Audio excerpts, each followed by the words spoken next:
This week on Channel 8 News, the Maryville City Council passed a bar age entry ordinance. A new instructor gives students real-world experiences, and we introduce a new segment, Patterson's Pop Culture Rant.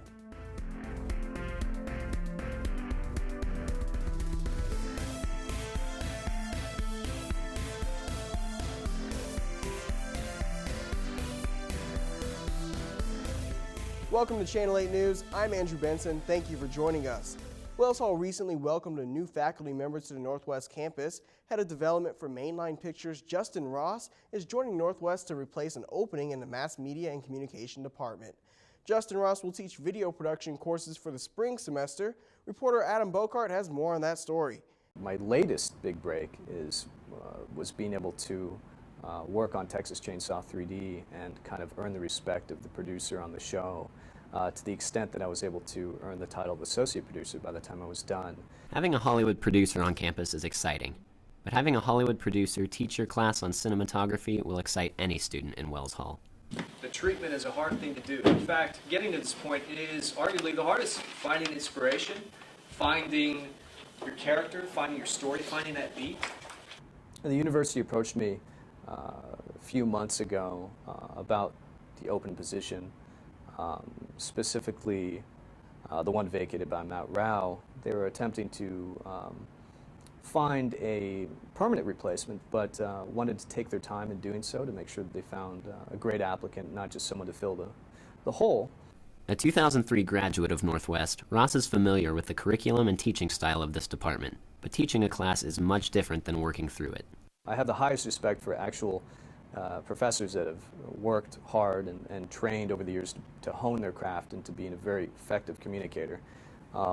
Myself, my skill set, while I don't bring that to the table, I like to think that I bring some real-world experience, some relevant connections that I can hopefully utilize to give my students a perspective on the industry and also some training that I think is particularly relevant to what they'd be going into.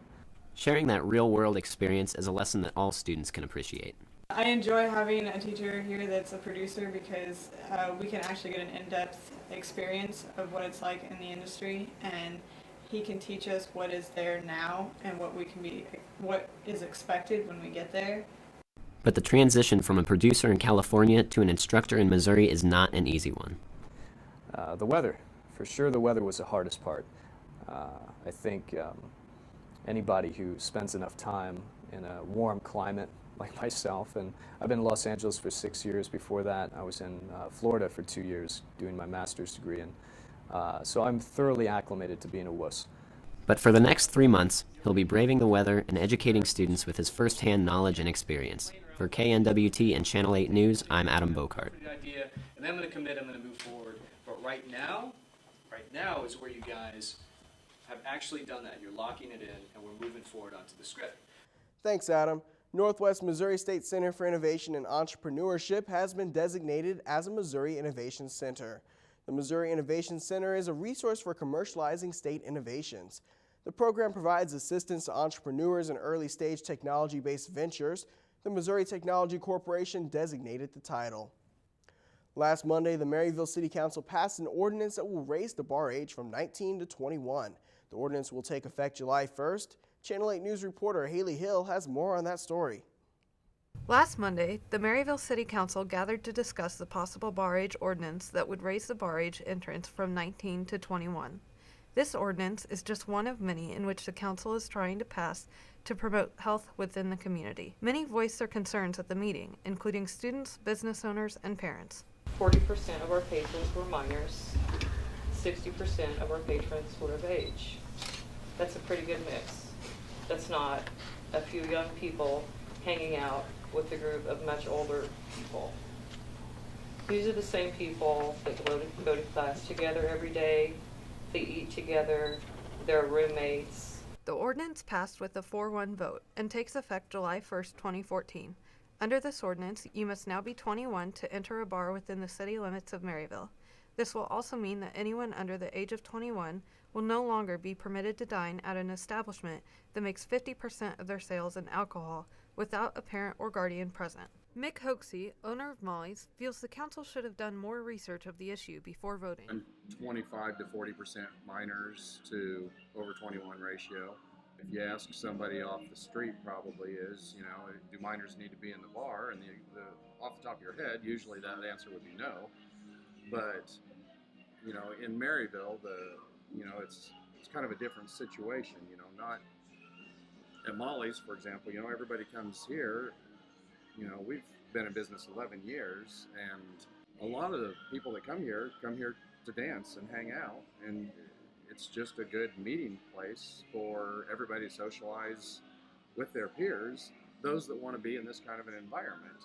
The council plans to vote on the other proposed ordinances at their next city council meeting on February 11th at 7 in the evening. The other ordinances that were discussed tonight are ordinances that are complementary of the comprehensive plan, including a nuisance party ordinance as well as a open container ordinance.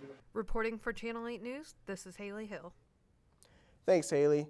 The Maryville City Council will meet and vote on the other proposed ordinances on Monday, February 10th at 7 o'clock in the evening at City Hall. The public is welcome to give their opinions at the meeting. February is American Heart Month, and the CDC wishes to educate on the heart disease, which is the leading cause of death for both men and women. The CDC is offering tips for better heart health. The major tips include a healthy diet, exercise regularly, and monitor your blood pressure. For more information on how to maintain a healthy heart, visit www.cdc.gov/features/Heart Month. When we come back, Katie Patterson reports on the newest pop culture issues, and the Student Activities Council hosts Mayhem Poets. Stay tuned.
Welcome back to Channel 8 News. Thank you for staying with us.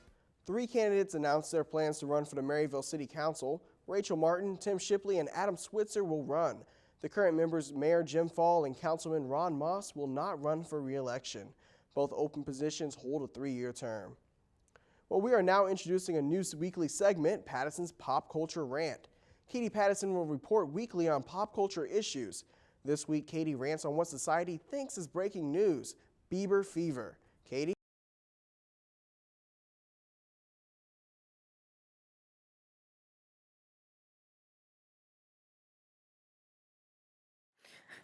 Leave Justin Bieber alone. Just stop. He didn't do anything to you people. He's perfect. Stop it. I just love him so much. Yeah, no. Hello. My name is Katie Patterson, and welcome to Patterson's Pop Culture Rant. So over the next few weeks, I'll be talking about topics that today's young minds think are newsworthy, which is really quite sad if you really think about it.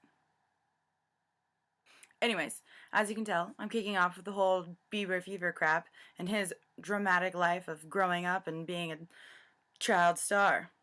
The 19-year-old angel-faced pop star has been in a string of run-ins with the authorities these past few weeks. I'm sorry, when did child stars going off the deep end become breaking news? This has been happening since silent movies, but no one wants to do anything about it to make it stop. I never expected any of this to be breaking news or on the evening news. That's not that important, people.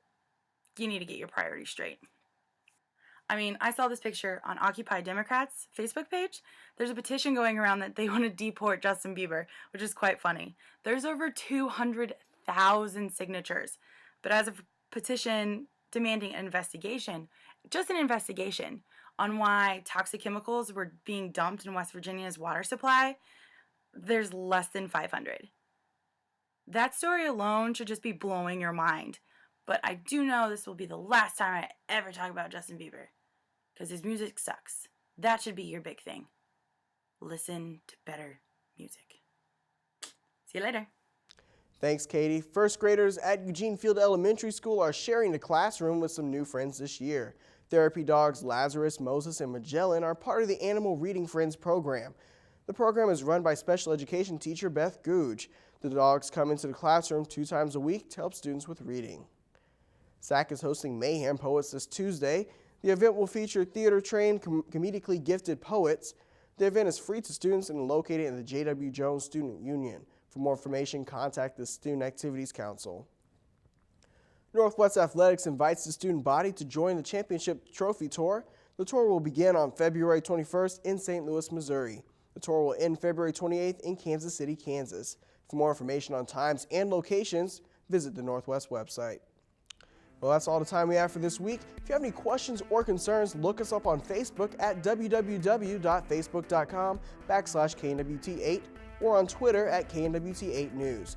You can also see the newscast on our YouTube page, KNWT C8N. But don't go away. Make sure you can stay tuned for our sister show, Lunch with the Leader, where I interview head football coach Adam Dorrell. I'm Andrew Benson. Have a good night.